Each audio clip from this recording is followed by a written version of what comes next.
Alô, Employer Brand Lovers! Estamos de volta aqui com mais um episódio do EBBcast, um dos 10 maiores podcasts de RH do Brasil. Olha só que maravilha, estamos de volta aqui nesse cenário maravilhoso, lindo. E eu estou aqui de novo com meu amigo, o Ladeira, e eu estou aqui com duas pessoas, né?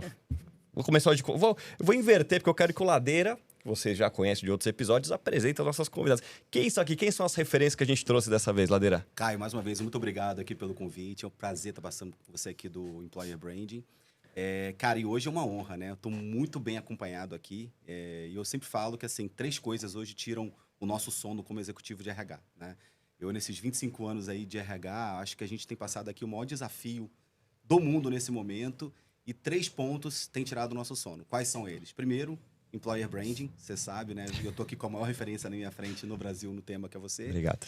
E eu trouxe para 2 outros temas que tiram o nosso sono também hoje aqui, 2 convidadas muito especiais, né? Então, quando a gente fala que um dos temas é o futuro do trabalho, a gente está convidando aqui a Michelle Schneider, uma honra ter você com a gente, que é a maior referência de futuro do trabalho no Brasil. Já devorei o livro dela aqui algumas vezes, né? E tenho assistido sempre aí seus podcasts, suas mensagens. E a querida também, Pamela Magalhães, que simplesmente é a maior psicóloga do Brasil. A melhor psicóloga do Brasil. Você sabe, eu sou psicólogo de formação, né? Apesar de não exercer a profissão hoje, né? Eu trabalho como recursos humanos, mas sou muito fã. A Pamela tem milhões de seguidores aqui nas redes sociais, merecidamente, porque realmente, para mim, é a maior psicóloga do Brasil. Ou seja, Caio, estamos muito bem acompanhados aqui, uma honra. Até para dar o download desse podcast vai demorar um pouquinho mais. Então, apresente-se oficialmente, Michelle, fala do seu livro, fala que você é DJ, fala de tudo aí. Conta tudo já, quem não te conhece. Quem ousa não te conhecer? Vamos lá. Antes, eu trabalhei 20 anos no mundo corporativo, em grandes empresas, e eu falo que era mais fácil me apresentar lá, né? Eu era Michelle de tal cargo, de tal empresa. Mas vou tentar aqui dar um spoiler aqui, um update um pouco para vocês. Eu trabalhei 20 anos em grandes empresas, Google, LinkedIn, TikTok. E 2 anos atrás eu resolvi fazer uma mudança na minha carreira, pedir demissão para mergulhar de cabeça no futuro do trabalho, né? Entender um pouco o que vinha por aí. O que me motivou foi o convite para escrever esse livro, né? O Profissional do Futuro. Então, eu recebi o convite e do convite eu tive essa vontade de realmente mergulhar de cabeça. Já já a gente vai falar um pouco dele. E hoje em dia eu falo que eu, né, faço uma série... Eu não tenho um emprego, mas eu tenho vários trabalhos, né? Então, sou autora do livro. Hoje eu dou aula de futuro do trabalho na Singularity. Eu estou sócia de uma consultoria, estou trazendo uma consultoria de IA para o Brasil, chamada Signal & Cypher. Sou DJ nas horas vagas, mas é uma carreira DJ, também, né? Caio já me viu tocar algumas vezes. Tem que convidar a gente para a próxima, hein, Caio? Recomendo. Pois é. E que mais? Às vezes, eu acho que é isso, né? Do presente. Esse é um pouquinho do meu perfil. Presente e do futuro, né? E do futuro. Amo pessoas, amo esporte, amo música. Então, esse é um pouquinho... Fantástico. Do meu perfil. Muito bem. Agora, Pamela, fala de você, fala do seu livro também, por favor. Eu sou a Pamela Magalhães, eu sou mãe, sou uma mulher obstinada em falar sobre sentimentos, que no momento estou rouca, mas estou rouca por uma boa causa. Estava palestrando no Rio para muitas pessoas que buscam o amor, que buscam se entender um pouco melhor. Acho que esse é o meu trabalho. É trazer um pouco mais de saúde emocional, de saúde mental, maior conhecimento sobre si. Eu sou especialista em casal e família. Venho de muitos anos de hospital, de experiência clínica, quase 20 anos clinicando.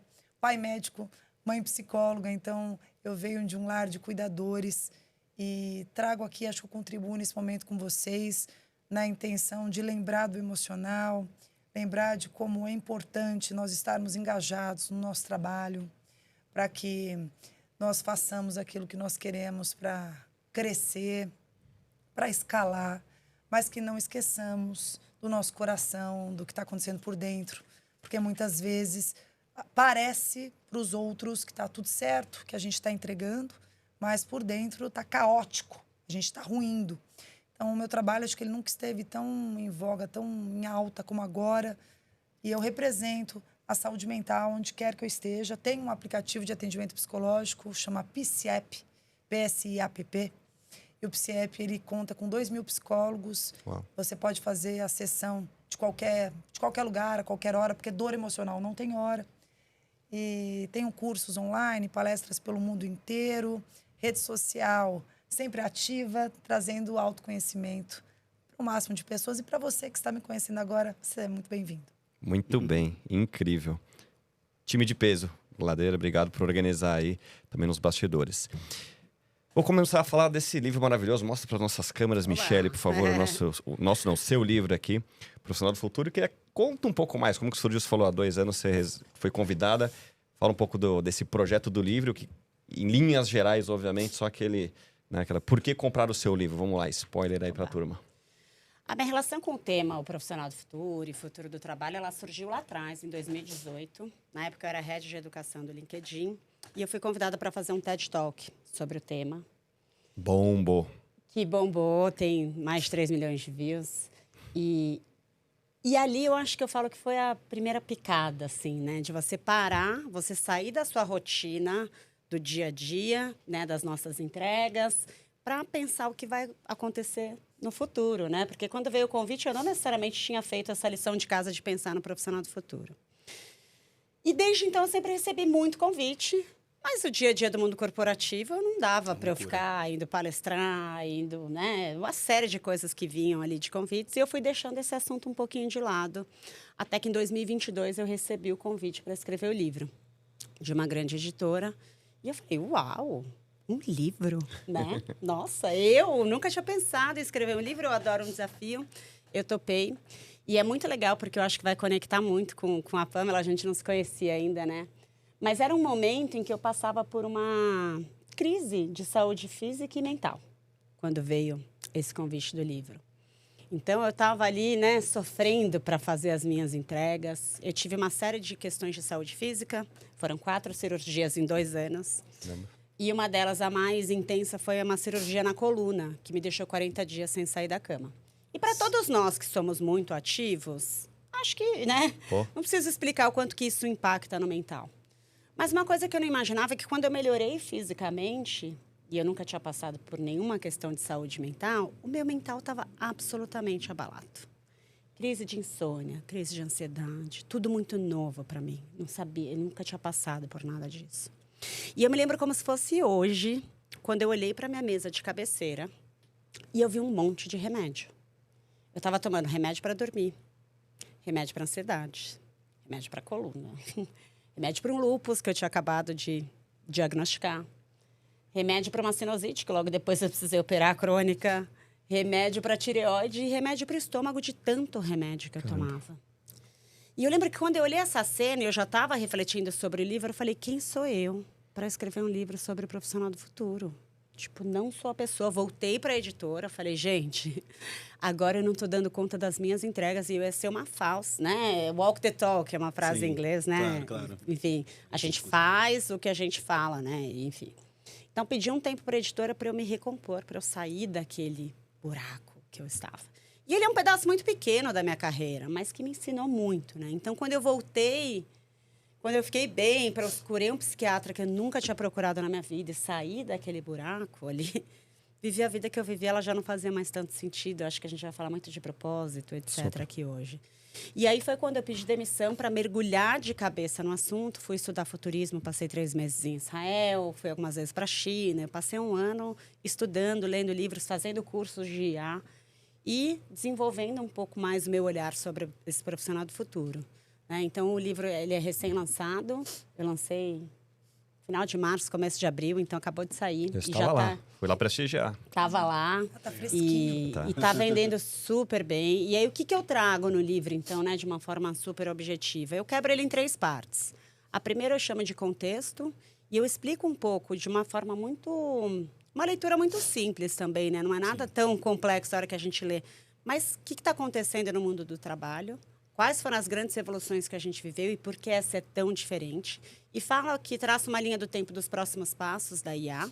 Né? A gente fala muito da IA hoje, o ChatGPT, o que ele faz, mas eu trago um pouco esse olhar que o futurismo me ensinou, né? Para onde vai. A segunda parte eu falo um pouco como isso impacta a gente, então o impacto na sociedade em geral, prós e contras da IA. Impacto no mercado de trabalho, impacto na educação, impacto nos empregos e, por fim, impacto nas habilidades. E a terceira, e acho que talvez mais importante parte, é como é que a gente se prepara para um mundo que a gente nem sabe ainda qual vai ser. Então, esse é um pouquinho... Necessário, né, o livro. Muito. Eu sou suspeita, mas acho que É sim. incrível. Não, Muito necessário. Super, num momento tão... Extremamente pontual. Vou só falar uma Não, eu coisinha. quero já que se conectar. Engraçado que você falou que quando você olhou para a tua mesinha, você pensou, eu não estou... Quem sou eu para fazer esse livro? E eu já pensei aqui, é a pessoa.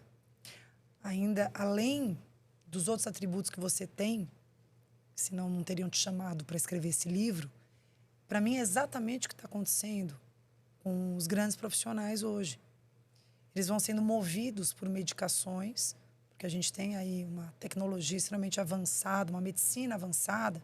Então, se você pegar hoje 10 que sejam, profissionais extremamente competentes, profissionais com entrega, profissionais de alta performance, esse que está nos assistindo nesse exato minuto, ele deve estar pensando, caramba, eu também estou tomando remédio para dormir. Eu também estou tomando para isso. Eu também estou com uma dor crônica aqui. Mas também é um profissional que ele está começando a olhar para isso de uma outra forma. Opa, mas eu estou com muitas dores. O que será que está acontecendo? Porque também está conseguindo pensar de uma maneira um pouco mais ampla, uma ampliação de perspectiva que vem sobre a percepção e conhecimento emocional. Porque a ignorância emocional é quando eu simplesmente acho que isso é fraqueza, eu não preciso olhar para isso, não tenho tempo para olhar, eu tenho que entregar. Quando você tem esse balanço, bom, vou viajar, eu vou parar, opa, vou rever, para mim, esse é um profissional do futuro. Que legal. Então, você não só foi escolhida, na minha visão, por ter todo o conhecimento que você tem, mas por viver na pele isso. E o impacto do teu livro, não acho que é só também pelo que você estudou e sabe, mas pelo que você viveu. Super. Porque as pessoas hoje, elas conectam com o que está mais escasso. Verdade. Porque está tudo tão artificial que quando você cursa a verdade com as ferramentas hábeis que estão sendo dispostas, você é a diferença. Legal. Bom, podemos acabar. Obrigado, pessoal. Foi lá. Incrível. Falei que a gente está muito bem acompanhado Muito, aqui hoje, né? Muito, mas não, super concordo. Acho que assim, o que você viveu é exatamente o que te, né, impulsionou a... Conecta, né, com as pessoas. Demais, os últimos 2 anos. E com certeza quem tá ouvindo. Vou te falar que eu acho que eu tô nos poucos que eu acho que não toma remédio nem pra dormir, nem pra acordar, nem pra nada. Que bom, né? Mas, Caio, mas é bacana essa reflexão que eu acho que Não, super. Para mim tá claro que, assim, o autoconhecimento, para mim, ele virou diferencial, cara. Virou diferencial de carreira, né? Assim, porque pro futuro... claramente, assim, é velocidade de mudança, é tecnologia nova o tempo todo, um monte de coisa acontecendo, né? É tomada de decisão na era do cancelamento, né? As pessoas ficam muito receosas de tomarem decisão. A gente conversa com jovens executivos, assim, impressionante o receio que a turma tem de... O pessoal prepara dado, analisa fato, mas dá aquele passo de tomar a decisão com muito receio do cancelamento. Não fazem, preparam para alguém apresentar. Né? Então, para mim, assim, o autoconhecimento, ele virou uma diferenciação. Acho que no caso, Michele, assim, claramente você se conhecer, né, e perceber como você estava, acho que trouxe para outro patamar, até a geração do teu E livro, não né? só para você nem para mim, isso está nos dados do Fórum Econômico Mundial. Então, quando você olha as 10 habilidades mais importantes para esse profissional, tanto em 2023 quanto em 2025, autoconhecimento é uma delas. Tá lá no livro, hein? Olha, Tava no livro, Tá lá no livro, tem né? e a gente tem um- nem combinou, hein? Tá Tem um vendo? pilar inteiro onde eu falo muito sobre a importância de autoconhecimento. Então, assim, eu sei que agora a gente vai girar um pouco o assunto, mas Não, é legal tamo aqui. de não só, né? E acho que todas as decisões que eu tomei, quando você decide romper, eu tinha um cargo de liderança no TikTok, né? Uma empresa que todo mundo de fora olhava e falava, uau, né? Uau, olha onde você está. E se você... O grande passo, né? O grande, acho que, impulso de coragem para eu romper com isso foi um trabalho muito próximo com a minha terapeuta, de se conhecer, de olhar para si, de sair do automático e de ver que para fora tá tudo bem, mas para dentro não tá. E nada vai mudar se a gente não mudar, se a gente não se conhecer, né? Então, E como o corpo fala, né? Quando você falou da coluna... Bom, meu pai era ortopedista, falecido, Uau. mas era um excelente professor ortopedista. E ele falava, mesmo sendo médico muitas vezes, os médicos, na maior parte das vezes, são um pouco céticos quanto a isso, mas meu pai trazia. A cirurgia de coluna é muito delicado. As pessoas costumam fazer tudo para não operar. Super. Porque o pós-operatório é realmente bastante traumático, é difícil. Você tem que, assim, exercer ao máximo do teu emocional. Você fica bastante paralisado, né? Bastante limitado. E como isso te proporcionou olhar para lugares que talvez você não estivesse olhando. Super. te obriga a isso. Como o corpo também, através dos sintomas, ele também nos obriga a acessar comunica, lugares. Né? Sim, comunica. Eu falo, né? Muitas vezes o corpo ele vai aflorar o que a nossa alma está calando. Então, a gente está segurando, a gente está passando por cima e o corpo vai lá e grita numa dor e não é punitiva.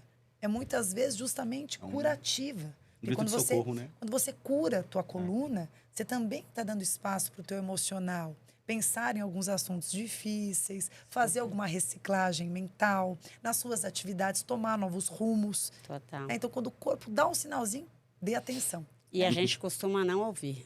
Né? A gente vai pondo os remédios, porque você está tão focado na entrega que você tem que entregar. E o corpo está gritando, como você falou, e a gente não enxerga. Vai com dor e tudo. Porque você está tanto no automático. Então, totalmente. Muito bom. Meu única dor é o tornozelo do futebol, fora isso. Mas esse eu curo rápido. Mas só para falar uma coisa importante, a gente não pode só considerar também as dores físicas. Né? Exato. Porque às vezes tem a pessoa que está... Eu sei, porque o público de vocês eu conheço muito bem. Eu sei que essa pessoa vai dizer, mas eu não tomo remédio para nada, como você disse. Mas, de repente, está mais afastado dos amigos, está deixando de fazer coisas que são super importantes porque tem que entregar, está mais distante da esposa, dos filhos, porque está super consumido com as atividades. Isso também são dores. São dores que muitas vezes vão aos pouquinhos doendo, você não dá muita atenção, e uma hora vem uma dor alucinante, com uma crise conjugal, com um filho tendo uma reação justamente porque sente esse pai ou essa mãe ausente, ou você mesmo tem alguma questão sexual com a esposa. Quantas outras dores elas vão aparecendo quando nós não olhamos para o nosso emocional. Por isso que é importante, porque isso também, não só também, né, influencia, assim, de uma forma extremamente intensa no seu profissional, na tua escala profissional. E você acha que a tendência com esse futuro do trabalho, com IA, com o mundo acelerado que a gente está, o pessoal com medo de tomar decisão, enfim, todos os desafios que a gente tem, a tendência é piorar? Piorar. Piorar. Se nós não fizermos as escolhas certas no olhar da prevenção, se nós não pararmos, se nós precisarmos sempre ter alguma doença que está escrita ali, né, que o médico mostrou, se a gente precisar esperar por isso para parar, a coisa vai ficar muito pior.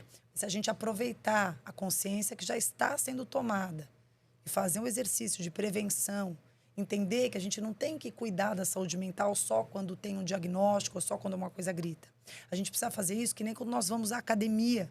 A gente não vai na academia só para emagrecer. A gente vai porque sabe da importância da prevenção, da saúde física. Sim, né? Longevidade. É uma né? consciência. Eu te fazer uma pergunta, depois eu quero te ouvir, Ladeira, também. Mas para as duas aqui, que acho que vai ser importante. Não está no contexto aqui, a Rafa preparou com tanto carinho, mas a conversa é essa, né? Hoje você vê a turma, principalmente os mais jovens, se consultando, inclusive, de carreira. E aí, volto para Ladeira depois. Muito no ChatGPT e afins. Né? Então, tem até pesquisa que mostra que o jovem... Isso é de fevereiro, se eu não me engano.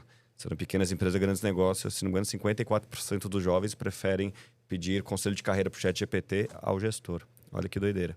Vocês devem ter números iguais ou melhores ou piores, depende do ponto de vista. E eu queria entender de vocês, né, como que vocês estão vendo isso, vocês têm algum outro dado, e qual que é o perigo disso, né, de a gente muito mais acreditar na máquina do que nas próprias pessoas e o distanciamento que a gente acaba criando entre as pessoas. E aí? Quem começa? Quem lançar? Eu acho que assim, a gente vive uma ausência hoje de referências de liderança. Para mim isso é muito claro, excelente, sabe, Caio? Então, assim, eu enxergo isso como uma baita de uma oportunidade. Né? Eu acho que a nossa geração de líderes hoje, ela tem que encarar isso como uma missão para a gente fazer bem o nosso papel e ser exemplo para que as novas gerações desejem voltar a querer ser líderes. Porque hoje você faz uma pesquisa e eles nem querem o papel de liderança. Dá muito trabalho ser líder, né? Ser líder, cara, é um negócio muito bacana. A oportunidade de você inspirar pessoas, de você mobilizar pessoas, de você conduzir pessoas para outro patamar, ter relações genuínas com essas pessoas. Então, assim, para mim, eu encaro isso como uma baita de uma missão, de uma responsabilidade, a gente preparar cada vez mais as lideranças, né? Para isso, a gente precisa encorajá-los, né? As pessoas estão com muito medo hoje nessa... Eu brinco, a era do cancelamento, né? As pessoas estão com muito medo de tomar risco, cara. Você vê claramente de se colocar numa reunião e de ser julgado, de ser afastado do grupo, né? Hoje você existe também... você percebe cada vez mais os jovens conectados com o smartphone, muito mais do que com os colegas, né? Porque ali tem uma zona de controle dele, né? É ele com uma máquina, né? Não é ele com outras pessoas, né? Ali não vai ser, não vai ter conflito, ali não vai ter discussão sobre influência. Então, assim, ele não exercita competências que ele deveria exercitar num contexto mais social. Ele prefere ficar no contexto individual dele com a máquina, tá? Então, para mim, eu acho que é uma das coisas que realmente preocupam demais no mundo corporativo, né? Por isso, né, acho que é a discussão que cabe demais aqui, Claro. quando a gente fala de futuro do trabalho, quando a gente fala de saúde mental. Porque eu acho que a visão tende a piorar. As pessoas têm medo de pessoas, talvez, né? Será? Eu acho que o medo de pessoas é porque os jovens estão cada vez mais presos no seu smartphone, no seu note, e entendendo que é muito mais fácil falar com uma máquina do que falar com uma pessoa. Eu sou terapeuta de casal e família, e o que eu percebo ao longo desses 20 anos, e principalmente atendendo online, tá toda a familhinha ali, né? Cada um no seu computador e a gente fazendo a sessão. Raríssimo jovem que olha nos olhos. Então, ele não olha nos meus olhos. Eu estou prestando atenção e está fazendo uma outra coisa. Raríssimo. Por quê? Porque esse exercício olho no olho, nós aqui acho que estamos numa geração parecida, né? Nós tivemos isso. Os jovens, eles têm muito pouco isso. Porque eles estão muito mais tempo dentro do universo deles. Se não é no smartphone, é dentro do quarto deles e sempre fazendo alguma atividade. E nós também, os pais, nós estamos trabalhando muito mais a mulher, muito mais fora de casa. Então, esse movimento de senta aqui e olha para mim, eu faço com a minha filha desde 3 anos de idade. Porque eu sei que o mundo está numa aceleração diferente. O mundo está muito mais tecnológico, muito mais robotizado. E eu acho que é uma realidade que não tem como a gente, né, fugir. Mas temos que lembrar que somos humanos e que o olho no olho é muito importante. Então, eu acho que a gente não pode culpar tanto o adolescente ou o jovem que está ali na empresa, no meio corporativo, mas vou na sua linha. Acho que é preciso que existam também movimentos, incentivos deste exercício da conversa. Dar espaço para conversar. Porque a gente precisa ensinar esse jovem a fazer isso. Ele não sabe. A nossa geração tinha. Essa geração não tem, eu tenho muito pouco. Então, sentar, conversar como você está, é importante isso. Sentar aqui, olhar para o outro. A empatia tem que ser ensinada. Claro. Saúde social, né, Pamela? A inteligência emocional tem que ser ensinada. Caso contrário, ok, a máquina ajuda muito. Eu acho que essas ferramentas são incríveis. Ajuda demais. Se você souber usar, como tudo na vida. Exato. Se você não souber usar, você vira refém dela. Para você não se tornar refém, você tem que lembrar que o humano tem recursos emocionais que precisam de habilidade. E habilidade é saber lidar. Caso não, você sim, daqui a pouco, vira refém da máquina. E você perde todos os recursos que você tem. E aí o que acontece? Você não vai muito longe e padece justamente por e com elas. Muito bom. Deixa eu só te trazer um dado aqui antes de Michele. Claro. Eu quero te ouvir. Você que já Não, até respirou. Que é importante, a Rafa trouxe aqui, é legal. Uma pesquisa da Deloitte. 46% da geração Z e 39% dos millennials dizem que estão exaustos, ansiosos ou emocionalmente instáveis por conta do trabalho. Só para trazer esse dado aqui. Um pouquinho mais de palha para você. E antes do seu dado, só para seguir um pouco a linha de raciocínio e depois, de repente, a gente aborda ele também. Quando a gente pensa nessa geração mais nova, uma geração que cresceu e desenvolveu menos resiliência, talvez, do que a gente. Super. Isso. Né? Uma geração que cresceu absolutamente super protegida no mundo real e que está menos preparada para lidar com os conflitos. E, né, quem fala isso não é a Michele, Jonathan Haidt, imagino, obviamente, que vocês devam conhecer, o livro A Geração Ansiosa. E o quanto que esse não saber lidar com os desafios deixa essa geração menos preparada para lidar com os conflitos.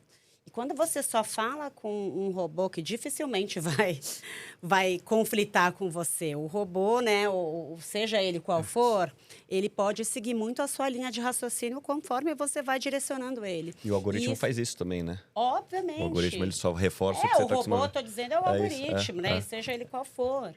E isso faz com que esse jovem não desenvolva essa habilidade, esse pensamento crítico, né? Essa habilidade de lidar com problemas, de lidar com os problemas da vida real. Então, enfim... Claro. E tem um dado recente também, esse ano, eu não me lembro a fonte da pesquisa, tá? Mas a utilização número 1 de IA generativa é terapia. Você viu isso? Não vi, mas foi mandado um artigo desse pra gente.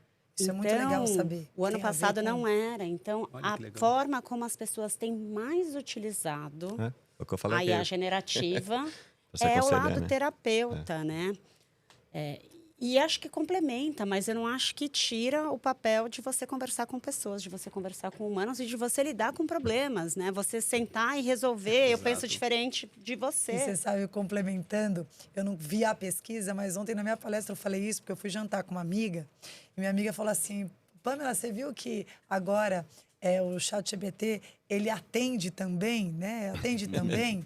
E você vai, como que ela falou? Você não vai ter mais trabalho, porque agora a inteligência artificial vai ser a própria terapeuta. Eu falei, mas a gente precisa lembrar que o terapeuta, ele não fala o que você quer.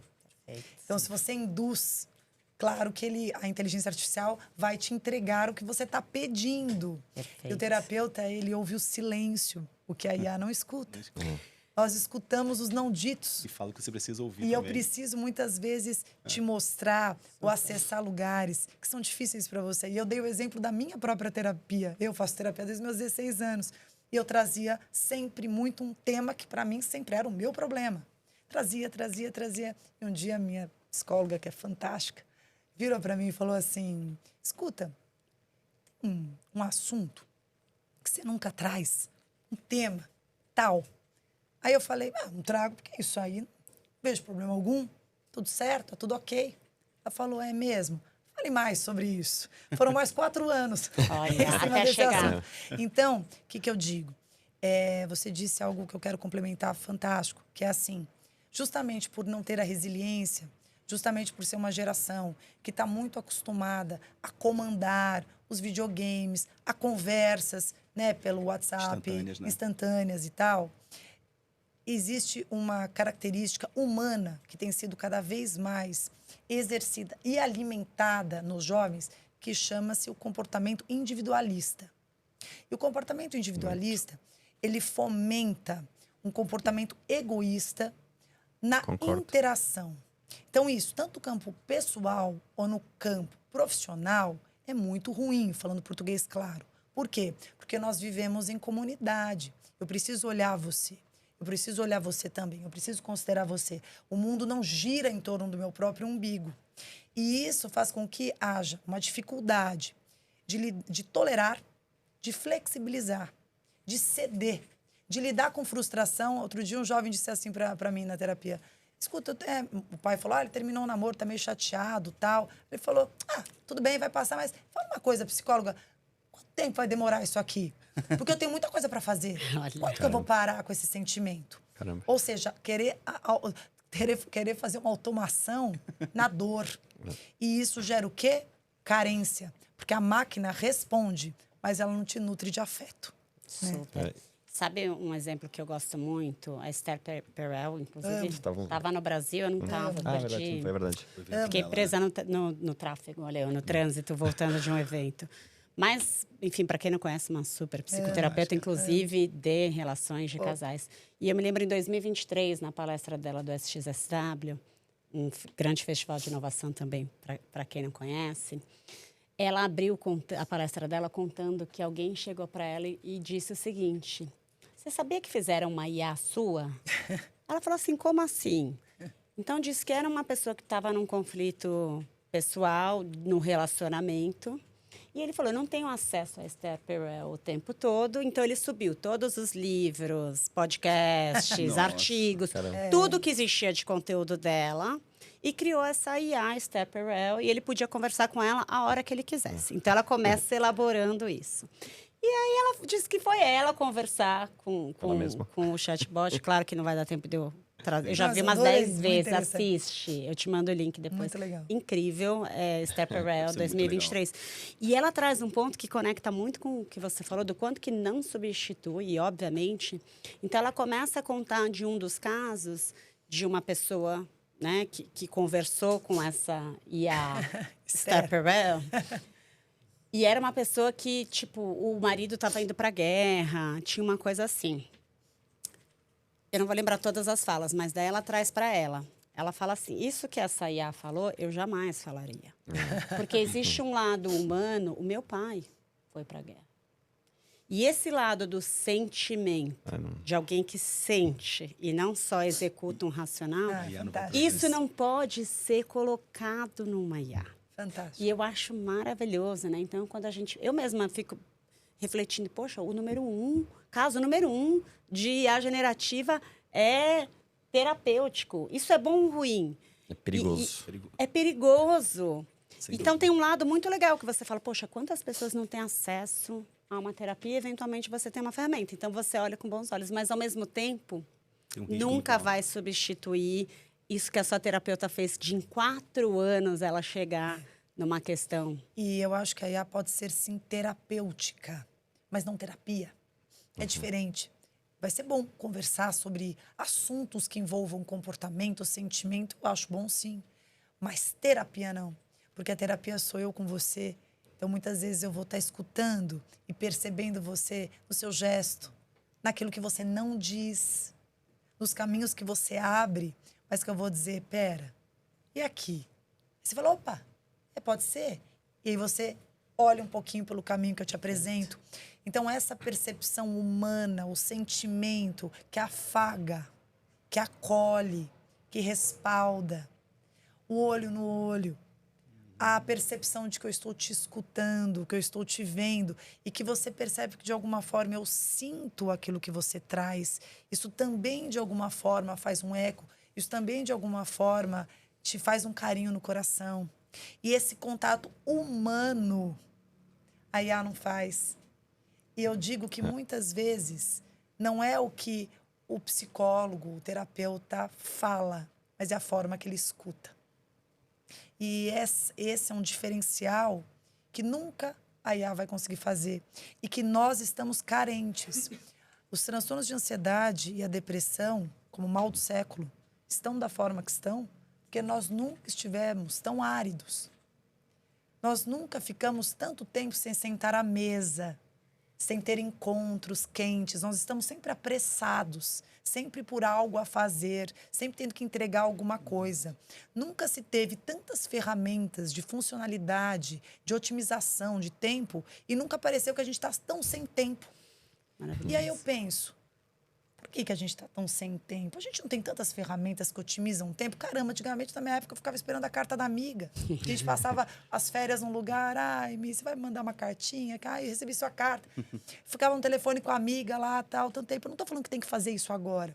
Mas eu estou mostrando que antes, as ligações, elas tinham uma consideração diferente. Porque havia espaço interno e cerebral para isso. Nosso cérebro também está condicionado. A gente está sem paciência para escutar um áudio de uma pessoa, um familiar importante, que talvez você não veja amanhã. E depois, sabe o que você faz? Quando a pessoa vai embora, você aí fica escutando o áudio da pessoa, no 500 vezes. Verdade. Por quê? Verdade. Porque na época não tinha tempo. Ai, que saco ir lá. Ah, não, baita trânsito, não vou visitar meu pai lá na praia, lá sei lá onde. Porque as pessoas, elas estão só preocupadas com as entregas, com o checklist. E a gente precisa lembrar, ó, do sentir, do que realmente preenche o nosso coração, antes que a gente padeça por isso. E, Caio, acho interessante, assim, essa provocação, porque a gente vê também, como eu falei, um gap de liderança muito grande, né? Para o jovem recorrer ao chat GPT, a gente tem, assim, acho que 2 problemas muito grandes, né? Para mim, assim, falta essa conexão social. Para mim, a saúde mental está muito relacionada também a essa saúde social. Então, dentro das organizações, cada vez mais, criar ritos para que as pessoas possam interagir. Não interagir com uma máquina, mas interagir entre elas, né? Onde você estimule ali, a influência, a argumentação dela. Mas nem quer ir pro escritório, como é que a gente faz? Então, mas é uma discussão que a gente Tô tem jogando que ter. a bomba aí. Mas é uma discussão que a gente tem que É ter. pouco, né? A gente voltou, por exemplo, no nosso lá, ficou mais híbrido agora, ficou mais presencial, porque as pessoas começaram a ter problemas de saúde mental na sua casa. Então, a gente retomou de novo essa conexão aí social, né? E outra coisa também, né, que acho que até a Michelle colocou, que é o walk the talk também. Cara, acho que a gente precisa cada vez mais ser walk now, talk later com as equipes, sabe? Quando você fala de liderança. Porque as pessoas estão meio cansadas também de promessas, né? É uma geração que tem naturalmente uma desconfiança, porque ela tem acesso a muita informação. Então você tem que ter muito cuidado com o que você promete para ela. Você tem que fazer de fato. Sem dúvida. Você sabe que tem um dado de uma pesquisa da Page Group que 80% das pessoas pedem demissão do chefe. Ah, claro. Do chefe. Isso, Não já é é do sabido, trabalho, não é da só empresa, não é da virou cultura, pesquisa. é do Liderança. chefe. Então, Liderança. E tem uma outra... A gente fez um download da SGSW lá juntos. Eu não sei se foi você que trouxe esse dado, que o americano comum de 30 anos está mais sozinho, mais dependente. Foi você que falou disso? não, foi o... O Felipe? Não foi nem o Felipe, foi o... Da Grow. Mas enfim, O Léo. Mas é legal, quero ouvir. o Léo. Que era... Me ajuda a lembrar, mas é... O jovem americano comum, É dado do Scott Galloway, ele fala isso. acima de 30 anos, ele tá mais sozinho e mais viciado Olha que em interessante. jogos, apostas e fast food. E as mulheres de 30 anos vão buscar relacionamento com as pessoas mais velhas, buscando exatamente a proximidade, A relação. a relação, a estabilidade, coisa que o jovem normal, comum, entre aspas, não tem mais. Algo assim, certo? Me corrija se estiver errado. De cabeça eu não Eu lembro também não, todos mas é os mais ou menos dados, isso, né? mas sim, eu já vi a palestra do Scott, ele provoca muito ele fala muito do americano, né? Do homem americano, em que se prometeu que ele ia estudar, se ele estudasse, se ele se dedicasse, ele ia ter uma vida, né, de sucesso. E esse americano se frustrou, porque mesmo estudando, fazendo faculdade, etc., muitos deles hoje, eles têm menos condições de vida do que a geração anterior. Então, a maioria não conseguiu comprar sua casa própria, a maioria não conseguiu, enfim. E aí, existe essa frustração.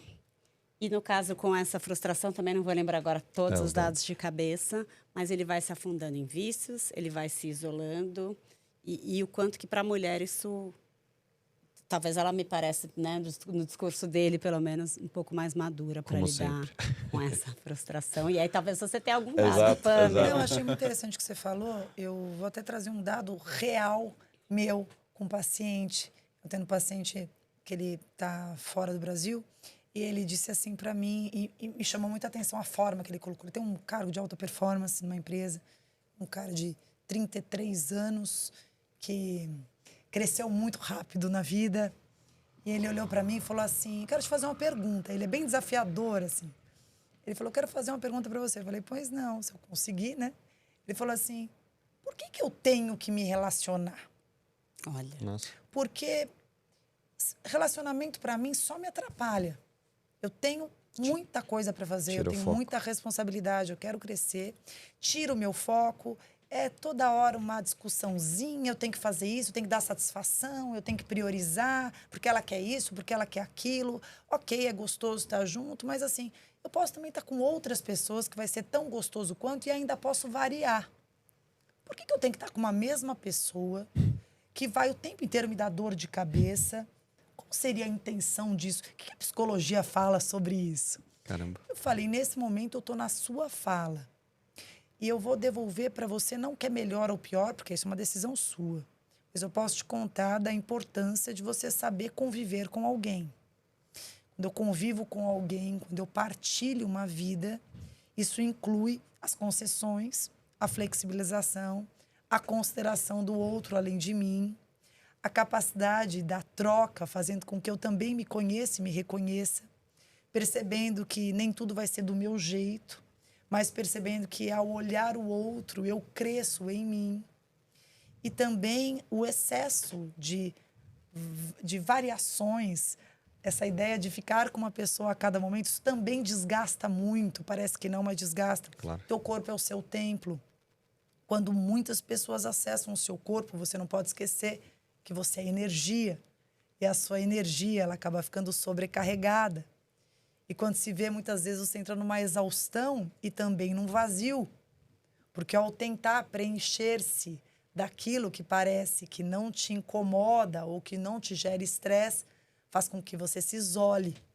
Então, não acho que tem certo ou errado, mas tudo tem a sua escolha e a sua consequência. Você não tem que se relacionar. Relacionamento amoroso não é necessidade, mas é escolha. E é importante que você saiba o que você escolhe para si. E essa pergunta dele casa com o que vocês estão falando, porque hoje, na atualidade, tem-se essa questão. Quando você entra num aplicativo de relacionamento, parece um cardápio. E na vida atual também. A sensação é que sempre vai ter alguma coisa melhor. Porque quando você vai escolher qualquer coisa nos sites, nos aplicativos, parece sempre que você vai escolher uma bolsa.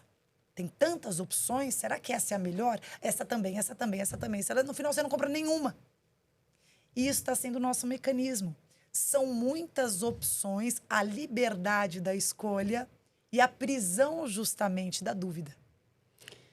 Nossa, uau, que aula, hein? E sabe, eu vou trazer de novo a Esther Perel. Ai, eu adoro. Ela é Mas incrível. a verdadeira ou a IA? Agora tem dúvida. A verdadeira. Então tá Ela é bom. mais Eu nunca profunda. conversei com a IA. Então tá bom. Até preciso achar onde é que ela tá para ver o que ela me traz no one-on-one. Mas também numa outra fala dela, quando você fala dos aplicativos, da escolha, ela fala o seguinte, né? Então, ela fala dos apps de date. E o quanto que, né, a gente hoje em dia está tirando a fricção de tudo. O quanto a gente está tirando as barreiras e a gente está dando tudo pronto, né, na mão de todas as pessoas. E aí, um exemplo que ela traz do app de date, ela fala assim, a gente vai lá e faz a lista. Eu quero tal pessoa assim, assim, assim, assim, assado. Aí você acha essa pessoa e não necessariamente você vai se envolver com ela. E ela usa ela como exemplo, já vou me usar como exemplo também. Então, ela fala, o meu marido hoje, eles estão juntos acho que há 40 anos, já não me lembro, muitos anos. Ela fala assim, se eu dependesse de um app, eu jamais estaria com ele. E aí ela fala assim, se não me engano, ela fala 7 idiomas, ela é uma gênia. 7, né? 7. E ela fala assim, ele só falava um idioma. Ela falava assim, e eu ia lá colocar alguém que só fala... E ela fala, estamos juntos há 40 anos. E aí eu falo bastante, inclusive no capítulo de autoconhecimento do meu livro, eu namorei homem a vida inteira, quase casei com meu último namorado, e também fazia essas listinhas, eu preciso achar alguém assim, assim, assim, achava. Aí eu achava, eu falava, ainda não é essa pessoa.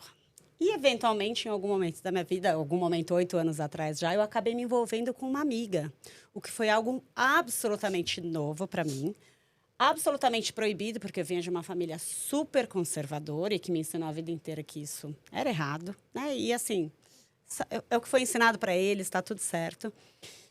E eu passei a primeiro entender essa relação escondida e eu já estou junto com ela há 8 anos. Eu sou absolutamente realizada e ela nunca estaria num app, porque eu nunca procuraria isso.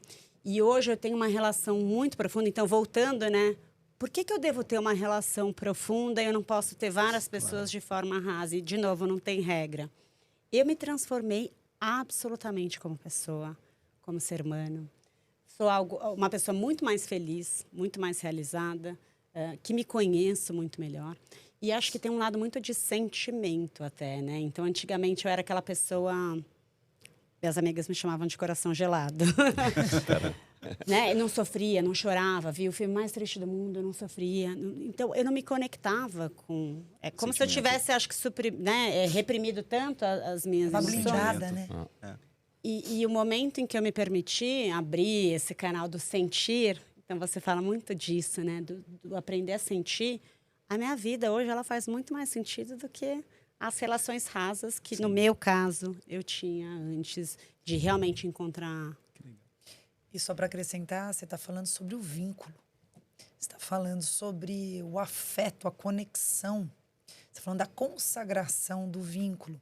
Que muitas vezes nas relações rasas, nos relacionamentos líquidos da atualidade, tem-se muitas, né, variáveis e tem o seu lado divertido, tá tudo certo. Acho que tem as aventuras amorosas, tudo bem, eu não estou questionando isso, mas não tem o vínculo. Aí você vai me dizer, mas qual a vantagem do vínculo? Só para quem tem.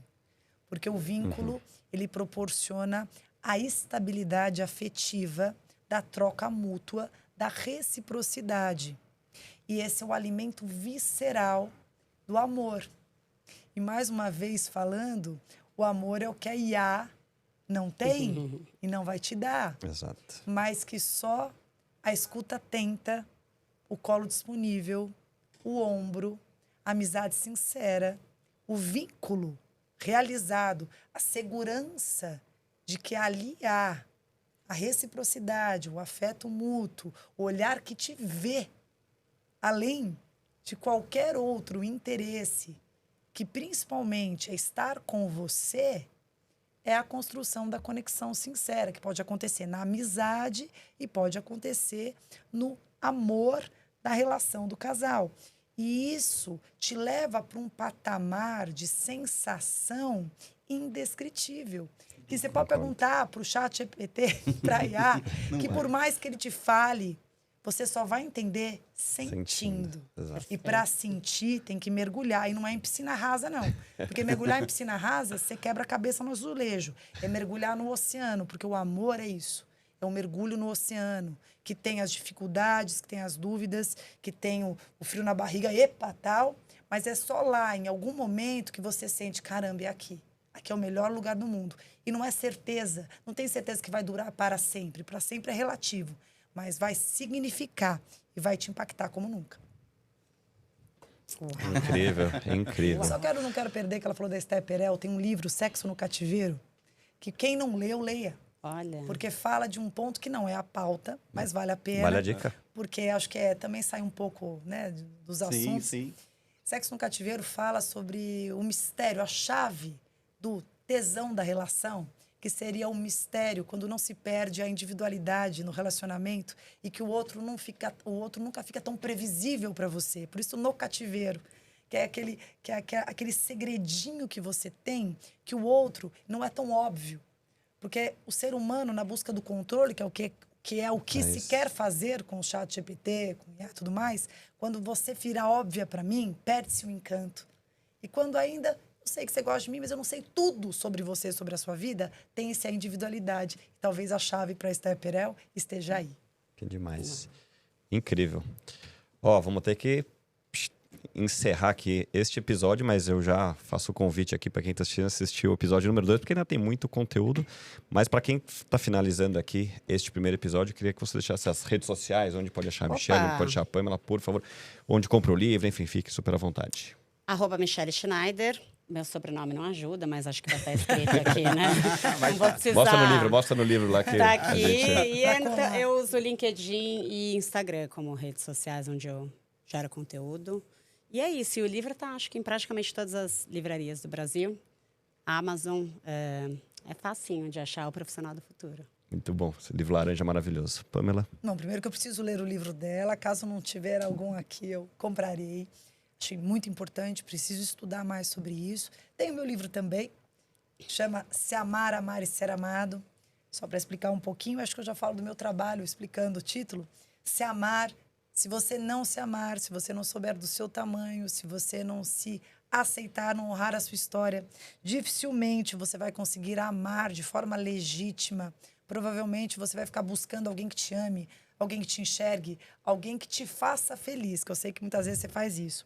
E aqui é ser amado. Muita gente fala que quer ser amado, mas se permite de fato. Você só vai conseguir ser amado, só vai entender e autorizar esse amor quando você se amar.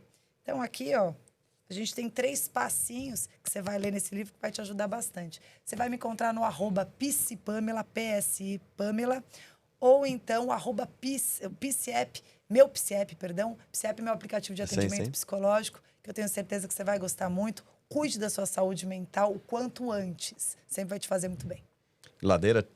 Vou ganhar esses 2 livros aqui autografados, vou postar na minha página. É isso. Gente, lá no Instagram, no TikTok, Rodrigo Ladeira RH1. A gente fala bastante ali, alguns vídeos de liderança, de RH, enfim, vários temas aqui, né? Até de futebol também a gente fala, né? Eventualmente.